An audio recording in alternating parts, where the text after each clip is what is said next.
City news తెలుగుకి స్వాగతం. ఈనాటి వార్తా విశేషాలు. ఆంధ్రప్రదేశ్ డిప్యూటీ సీఎం జనసేన అధినేత పవన్ కళ్యాణ్ కొండగట్టు అంజన్న స్వామిని దర్శించుకుని మొక్కులు చెల్లించుకున్నారు. శనివారం ఉదయాన్నే హైదరాబాద్ నివాసం నుంచి బయలుదేరిన పవన్ కళ్యాణ్ మధ్యాహ్నం కొండగట్టుకు చేరుకుని ప్రత్యేక పూజలు చేశారు. రోడ్డు మార్గాన కొండగట్టుకు వెళ్లిన పవన్ కళ్యాణ్ కు అభిమానులు పలుచోట్ల ఘన స్వాగతం పలికారు.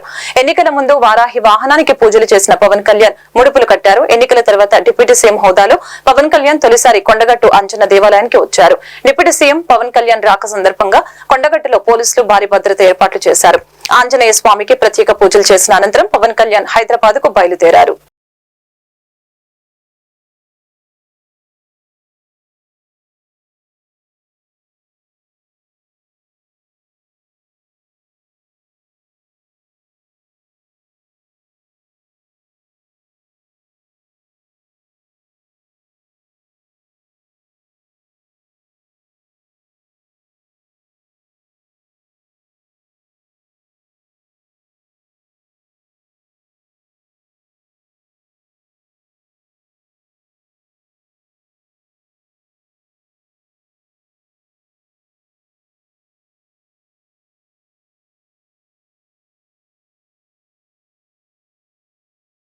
రాష్ట్రంలో ఎన్టీఆర్ భరోసా పింఛన్ల పంపిణీ శనివారం విజయవాడ సీఎస్ క్యాంపు కార్యాలయం నుంచి ప్రభుత్వ ప్రధాన కార్యదర్శి నీరబ్ కుమార్ ప్రసాద్ జిల్లా కలెక్టర్లతో వీడియో సమావేశం నిర్వహించారు. ఈ సందర్భంగా సీఎస్ మాట్లాడుతూ జూలై 1వ తేదీన 65,18,496 మందికి గ్రామ వార్డు సచివాలయ సిబ్బంది ద్వారా ఇంటింటా పింఛన్ల పంపిణీకి సంబంధించి 4,399.89 కోట్ల రూపాయలను విడుదల చేయడం జరిగిందని తెలియజేశారు. అదేవిధంగా పింఛన్ల పంపిణీ ఇతర సేవలకి కూడా వినియోగించుకునేందుకు జిల్లా కలెక్టర్లు, ఎంపీడీఓ, మున్సిపల్ కమిషనర్లకు తగు ఆదేశాలని జారీ చేయడం జరిగింది. ఎట్టి పరిస్థితుల్లోనూ జూలై 1వ తేదీన 90% పైగా పింఛన్లు పంపిణీ పూర్తి చేయాలని సీఎస్ ఆదేశించడం జరిగింది. అలాగే వర్చువల్ గా ఆర్థిక శాఖ కార్యదర్శి కేవీవీ సత్యనారాయణ, వివిధ జిల్లాల కలెక్టర్లు ఈ కార్యక్రమంలో పాల్గొన్నారు.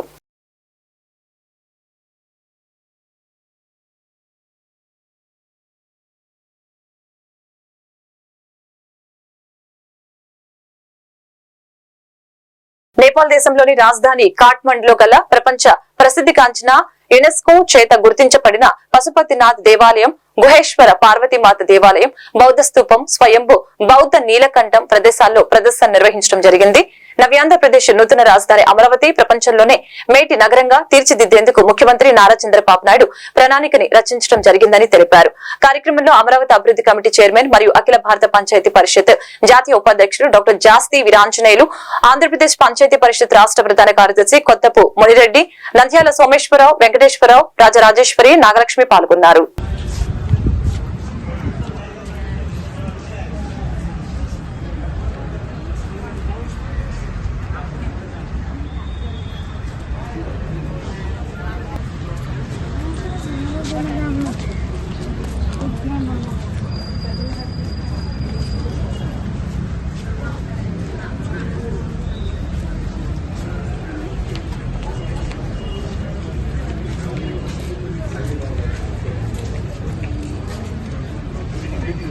అందరికీ నమస్కారం.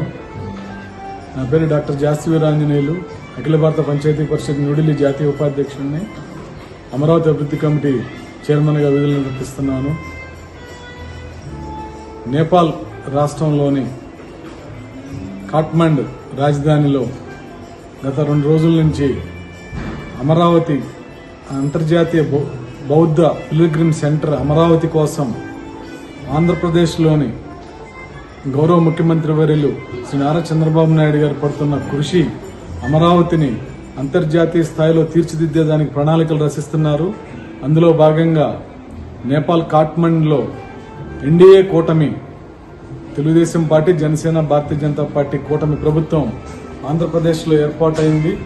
ఆ కూటమి సవ్యంగా ముందుకు వెళ్లాలని పశుపతినాథ్ గారికి దర్శనం చేసుకుని పశుపతినాథ్ గారికి వేడుకోవటం జరిగింది. అట్లానే చంద్రబాబు నాయుడు గారు తలపెట్టిన అమరావతి రాజధాని నిర్విరామంగా కొనసాగాలని, త్వరలో అంతర్జాతీయ ప్రమాణాలతో అద్భుతమైన రాజధానిగా తీర్చిదిద్దాలని, అమరావతి కోసం, నవ్యాంధ్ర రాజధాని అమరావతి కోసం గౌరవ చంద్రబాబు నాయుడు గారు చేస్తున్న కృషిలో భాగంగా కాఠ్మండులో అమరావతిని సందర్శించండి, అమరావతిలో పెట్టుబడులు పెట్టిన నినాదం మీద ఇక్కడ పశుపతినాథ్ దేవాలయం దగ్గర, పార్వతీదేవి దేవాలయం దగ్గర, బౌద్ధ స్తూపం దగ్గర, స్వయంభు దగ్గర ప్రదర్శన నిర్వహించడం జరిగింది. ఈ కార్యక్రమంలో ఆంధ్రప్రదేశ్ పంచాయతీ పరిషత్ రాష్ట్ర ప్రధాన కార్యదర్శి కొత్త మున్రెడ్డి గారు తదితరులు పాల్గొనడం జరిగింది. రాజేశ్వరి గారు ఇంకా తదితరులు పాల్గొనడం జరిగింది. ఆంధ్రప్రదేశ్ నూతన రాజధాని అమరావతికి ప్రపంచవ్యాప్తంగా ప్రజలు రావాల్సిన ఆవశ్యకత ఎంతైనా ఉంది. ప్రపంచంలోనే అమరావతికి ఉన్న ప్రాముఖ్యత చాలా ప్రాముఖ్యత చెందింది. అమరావతి బౌద్ధ విరామ క్షేత్రంగానే కాకుండా అక్కడ ఉన్న శిల్ప సంపద ప్రపంచవ్యాప్తంగా ఎంతో పేరు ప్రఖ్యాతులు గడించి ఉంది. లండన్ మ్యూజియంలో కూడా 33A గ్యాలరీలో అద్భుతమైన అమరావతి శిల్ప సంపదని బ్రిటిష్ ప్రభుత్వం ఏర్పాటు చేయడం జరిగింది. అట్లానే వివిధ కంట్రీల్లో కూడా అమరావతి శిల్ప సంపద ఉండటం అభినందనీయం. ఈ సందర్భంగా మాచలపట్నంలోని బంగ్లా గ్రౌండ్ లో ఏర్పాటు చేసిన Julakanti Nagireddy memorial open cricket tournament ను మాచల నియోజకవర్గ శాసనసభ్యులు జూలకంటి బ్రహ్మానందరెడ్డి లాంఛనంగా ప్రారంభించడం జరిగింది.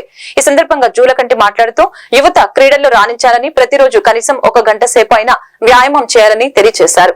క్రీడల ద్వారా టీమ్ స్పిరిట్ తో పాటు ఆరోగ్యం కూడా సమకూరుతుందని తెలిపారు. పట్టణంలో యువత కోసం స్టేడియం ఉన్నప్పటికీ నిరుపయోగంగా ఉందని, భవిష్యత్తులో అభివృద్ధి చేసి స్టేడియంలో అందుబాటులోకి తీసుకొస్తామని తెలిపారు.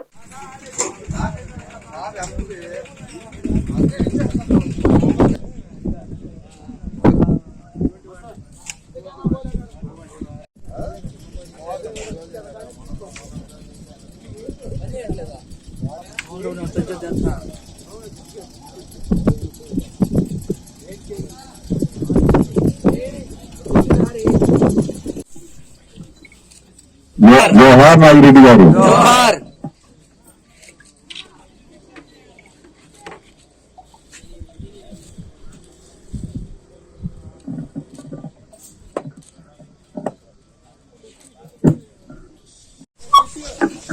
హలో, మన క్రికెట్ టోర్నమెంట్ ప్రారంభోత్సవానికి ఇచ్చేసిన విశిష్ట అతిథి మన మాచల నియోజకవర్గ ఎమ్మెల్యే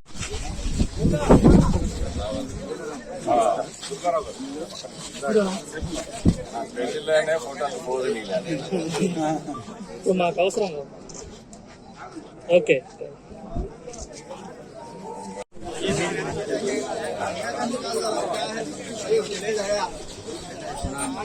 వస్తున్నాయి.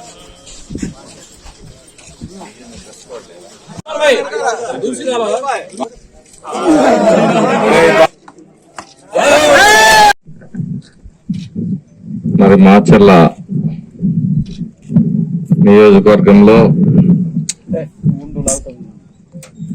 యువతకి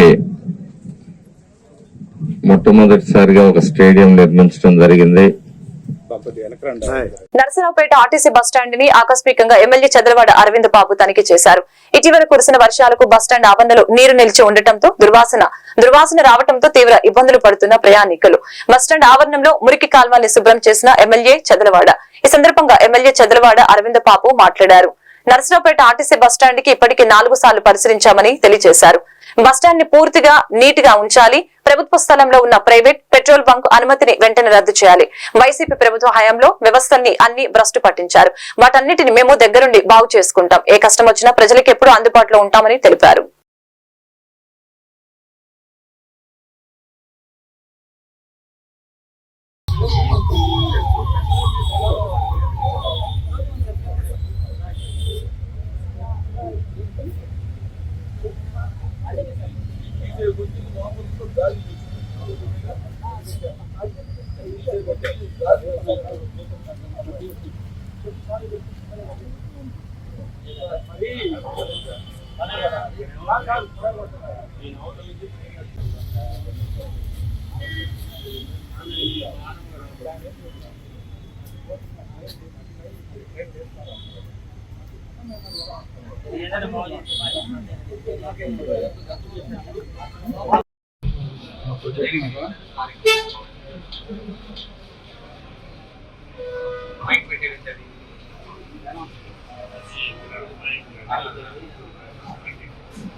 కాబట్టి ప్లీజ్ ఇస్తే రేపు డెవలప్మెంట్ అయితే మనం ఎక్స్టెన్షన్ ఉండదు కదా.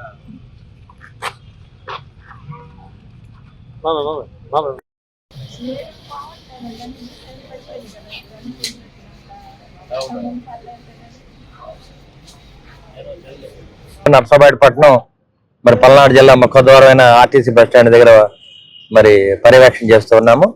మరి ఇప్పటికి 4 సార్లు రావడం జరిగింది ఆర్టీసీ బస్ స్టాండ్కి. మరి ఇక్కడున్న మరి గడిచిన 5 ఏళ్లు వైసీపీ ప్రభుత్వంలో ఈ ఆర్టీసీ బస్ స్టాండ్ లో ఉన్న స్థలాన్ని గవర్నమెంట్ లీజుకి ఇవ్వడం జరిగింది ప్రైవేట్ వ్యక్తులకి. దీని కారణంగా ఏదైతే బస్సులు ఆర్టీసీ బస్ స్టాండ్కి ఎంటర్ అవ్వాలో ఆ రూట్ మార్చేయడం జరిగింది. అదేవిధంగా అక్రమంగా ఒక కల్వర్టర్ ఒకటి మరి హార్జెంట్లుగా అడ్డంగా తీయడం జరిగింది కాబట్టి నీళ్ళన్నీ ఇక్కడ నిలబడిపోతున్నాయి. కాబట్టి రాత్రి యుద్ధ ప్రాతిపదిక మీద ఈ కాలువను పోడ్చడం జరిగింది. అదేవిధంగా ఇక్కడున్న వరద నీరు కూడా బయటికి పంపించడం జరిగింది. అంటే పల్నాడు జిల్లా ముఖద్వారం ఇది ఆర్టీసీ బస్ స్టాండ్ కాబట్టి ఇటువంటి లీజులు ఎవరైతే తీసుకున్నారో దాన్ని క్యాన్సిల్ చేయాలి. దీన్నే గవర్నమెంట్ కానీ మన సిఎండి ఆర్టీసీ సిఎండి కూడా చెప్పడం జరిగింది. మేము రాతపూర్వకంగా మేము మెమోరాండం పెట్టడం జరిగింది. తప్పనిసరిగా ఆర్టీసీ బస్ స్టాండ్ ని ఇవాళ దీన్ని రెనోవేట్ చేసుకోవాలి. మరి ఎప్పటి నుంచో కూడా పల్నాడు ప్రాంతం కానీ రాయలసీమ ప్రాంతం నుంచి కూడా ఎన్నో బస్సులు ఇటు వస్తుంటాయి. కడప, కర్నూలు ఈ బస్సులు ఇటే వస్తుంటాయి. కాబట్టి ఈ ఆర్టీసీ బస్ స్టాండ్ ని పల్నాడు జిల్లా ముఖద్వారంలో ఉంది కాబట్టి జిల్లా హెడ్ క్వార్టర్ కాబట్టి దీన్ని అప్గ్రేడ్ చేసుకోవాలి. మరి దీని మీద మరి డిఎం గాని ఆర్ఎం గాని కూడా చెప్పడం జరిగింది. ఎస్టిమేషన్ వేస్తే తప్పనిసరిగా ఆర్టీసీ బస్ స్టాండ్ పాతదాన్ని పడేసి కొత్తది కడదాము. అదేవిధంగా గ్యారేజ్ ఇవన్నీ కూడా దగ్గరుండి మరి కొత్త బిల్డింగ్ కడతామని చెప్పి చంద్రబాబు నాయుడు గారు చెప్పడం జరిగింది. మరి ఈ కార్యక్రమంలో మరి ఆర్టీసీ మినిట్ గారు కూడా కలవడం జరిగింది. తప్పనిసరిగా ఏదైతే వైసీపీ ప్రభుత్వ వ్యవస్థలన్నీ పాడైపోయినాయి ఆ వ్యవస్థలన్నీ దగ్గరుండి రాత్రి మగళ్ళు కష్టపడతాం, బాగు చేస్తాం. ప్రజలకు అందుబాటులో తేవటానికి మీ ఎమ్మెల్యే అరవింద్ బాబు ఎప్పుడు అందుబాటులో ఉంటాడని చెప్పి మీడియా ముఖం తెలియజేస్తున్నాము. అదేవిధంగా మీడియా సోదరులకు కూడా ఒకటే నేను హెచ్చరించేది, ఎక్కడైతే సమస్యలు ఉన్నాయో ఎక్కడైతే ఇబ్బందులు ఉన్నాయో వాటిని వెలికి తీయండి. మీరు కూడా ఈ వార్తలు ఇంతటితో సమాప్తం. మరొక బిల్టన్ మళ్ళీ కలుద్దాం. నమస్కారం.